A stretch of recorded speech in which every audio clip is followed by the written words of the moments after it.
Hey guys, what it do? It's your boy Supreme Uchiha the God. You already know what we're gonna talk about today. Today is the day. Attack on Titan Season 4 Episode 1, man. Absolutely spectacular. First of all, I started watching the episode and I was hella confused. I didn't know what was going on. I was looking at it and I was like, wait, God, like, what is happening? Where are we? World Marie and everything, all these wars have been breached. Like, what's going on? And they was talking about the aliens and I was like, wait, who are these people? Like I don't know these people. Then I met Zeke. I was like, okay, I remember Zeke. And then obviously we met Raynor. I was like, oh my god, that's Raynor. And he's cold blooded and everything. And I was like, okay. I was trying to piece things together while simultaneously trying to enjoy the episode. And eventually, when I started piecing it together, I was like, okay, this is not. They're not attacking a hometown, a home city, a home. Oh, thank God! I was crying. I thought this happened in the past. I wasn't sure when I saw the trailers. I didn't know where that was. I was like, it looks too small, so it must have happened years ago. But they're using new weaponry, so it couldn't have been. And I was just so confused. But obviously, the episode goes into subtle details and how to explain it. It also downright tells us some of the information, but it's really well done. Absolutely spectacular episode. It was obviously a shame that we didn't meet any of our favorite characters, and the untimely fate of Raynor. Wow, I wasn't expecting him to just first episode GG, like boom, you out the game, like it's that's it. We know you, but this you dead now. What?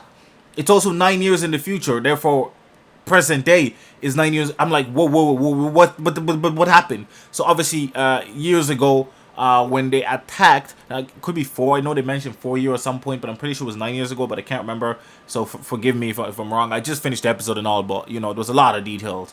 And obviously, I was watching. I was like, wow, okay, so they attacked, and the reason why they're attacking this place is, I'm assuming, to steal the technology in order to break through break through Paradise Island. Paradise Island is Wal Maria, Cena, all that, where Eren and the gang live. So um I feel like that must have been the reason, because obviously the people that they were fighting had a hell lot of technology.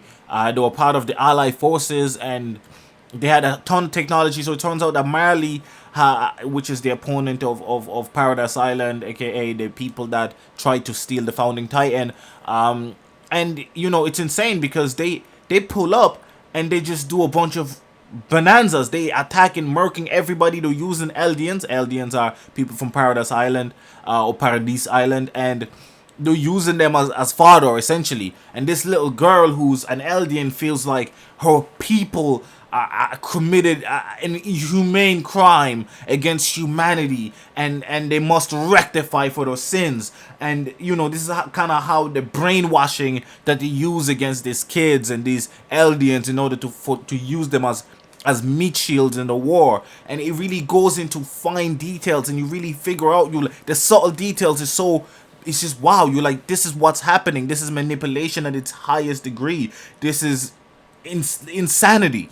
And they have some of them in high ranking positions. In fact, the only people that can turn into Titans in the first place are Eldians, right? So not just anybody can be used for that. That's why they keep them around. That's why they brainwash them and use them as tools and soldiers to take over. I don't know if they want to take over the world or if they want to get rid of all Titans. It's almost uncertain. It's like they want to get rid of Paradise Island and Eldians and annihilate them completely from existence as revenge for what the Eldians did to them in the past. It's either that or they want to just be reigning supreme. And because it seems like, okay, they didn't want to fight these guys, but they fought them just because they lost in the previous opportunity to attack Paradise Island. So maybe because of that, they need new weaponry and technology to penetrate the walls and to bring out an all-out assault. But we already know from the trailers that Marley is going to be attacked.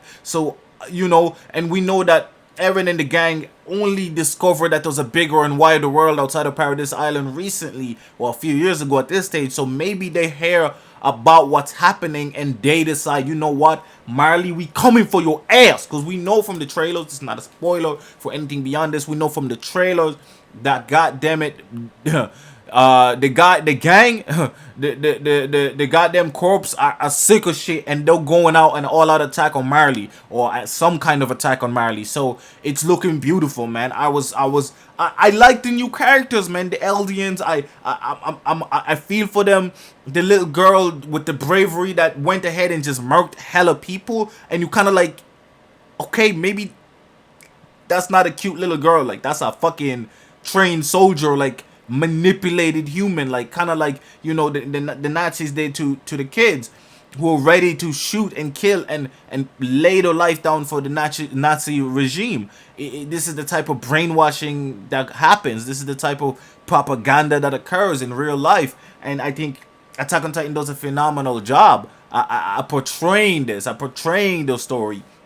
And you understand why the Eldians receded, because they've, you know, one of the leaders decided, yo, what we're doing is not right. Let's recede and end this war. And in fact, let's punish our own people by keeping them enclosed here. Let's place some of them outside as guardians to prevent other people from attacking, and also as guardians to prevent us from going out and exploring the world and from starting any problems and from attacking anybody else.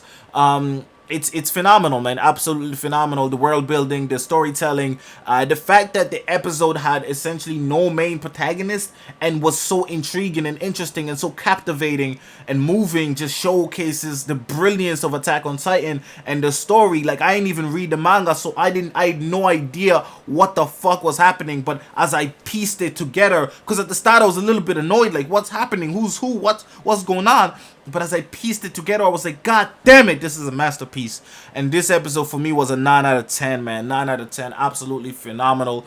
It felt a little short, but obviously, you know, all these episodes are super short, but absolutely spectacular, man. Anyways, guys, I hope you guys enjoyed the episode. If you have not watched it yet, get Crunchyroll Premium. I am not sponsored by them, but goddamn it, they ought to sponsor me, because this shit was beautiful.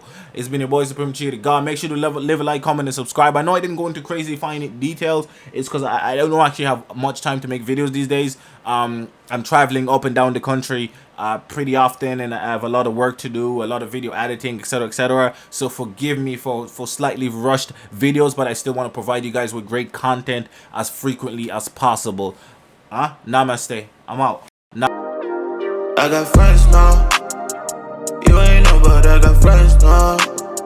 I'm balling out with my friends now. You ain't know, but I got friends now.